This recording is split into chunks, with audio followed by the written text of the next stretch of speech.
Inilah video yang diduga relawan calon presiden dan wakil presiden nomor urut 3 Ganjar Mahfud yang protes dan viral di media sosial.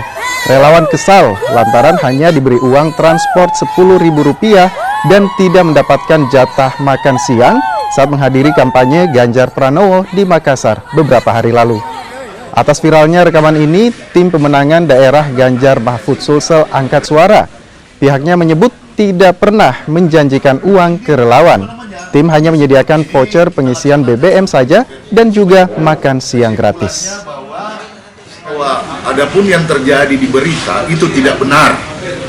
Kami tidak mau menuduh bahwa ini susupan dari siapa, tapi kami menganggap bahwa yang hadir ini, yang ada di media sosial itu, ya mungkin saja susupan secara pribadi.